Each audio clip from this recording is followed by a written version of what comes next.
Ready? Mr. Speaker, sir, we are considering the appropriation bill with reference to the supplementary grants.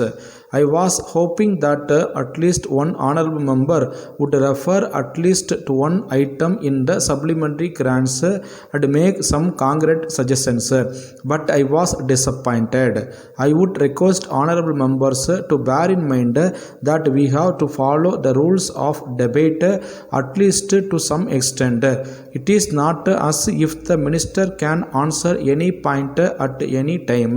We come prepared with reference to the subject matter which is to be discussed.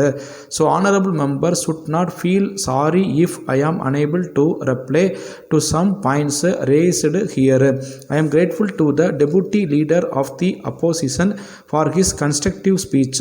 After all, we are interested in the welfare of the people and all of us are eager that our country should prosper. We want that the various needs of the people should be met. In the method of doing this, there may be difference of opinion in regard to certain matters, but it should not stand in the way of our cooperating where we agree. One honorable member referred to the need for improving irrigation facilities. I may inform him that we are anxious to increase production of food grains. The government will do their best to increase food production. If, as a matter of fact, food production can be increased in any part of the country by a simple scheme as suggested by him, we will look into the matter. Then, as regards bus transport, he referred to the attitude of the conductors towards passengers. I do not know how far his change is true. I agree that there are certain people not only in transport service but in other walks of life also who are unpleasant to other persons.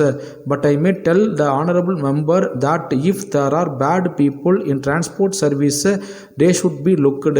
If he had brought to the notice of the government specific instances, we could have taken action, but he made only a general change. I now come to the subject of loudspeakers. When one meeting is addressed by one party and another meeting which is held just nearby is addressed by another party, if loudspeakers are installed, it will result in shouting and confusion.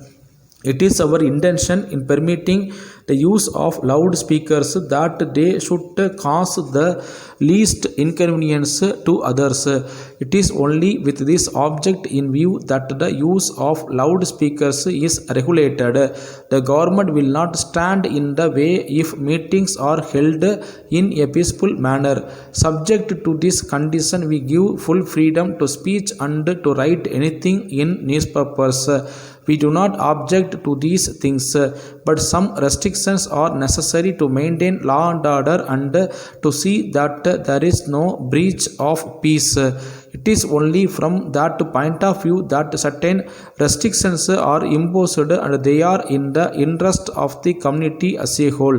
If it is possible to make any relaxation, I shall gladly do it. We do not stand in the way of peaceful propaganda and the propagation of opinion by peaceful methods. I thank the honorable members for having cooperated with me and the government and for having made useful suggestions during the debate. We can take pride in the fact that our debate has been at a high level. I am sure that any stranger who has watched our proceeding will give a certificate to that effect. Letter from Ganesh Food Stores, Mumbai to the Indian Biscuit Company, Pune. Dear sirs, we are very sorry to inform you that we have received a number of complaints from our customers to the effect that on opening the tins of cream biscuits sent by you, they found that the contents were in a very broken condition. In this connection, we may tell you that your consignment of these biscuits was delivered to us on 8th June. As soon as it was received, the boxes containing the tins were opened by our men in our presence, and at that time there were no signs of damage. We therefore assume that when the goods left you, they were already in a damaged state. We can sell these biscuits easily if they are up to the standard, but we think you will agree that their appearance and conditions are also important in the same manner as their taste. So we are worried about the grievances of our customers. It is our usual practice to supply sound goods in exchange for the defective ones which are returned to us by our customers. But in this case, we are not able to decide whether we should follow this practice when we think that the substitute goods may not be in any better condition. So we shall be pleased if you let us know how you can help us out of our difficulty. Yours faithfully.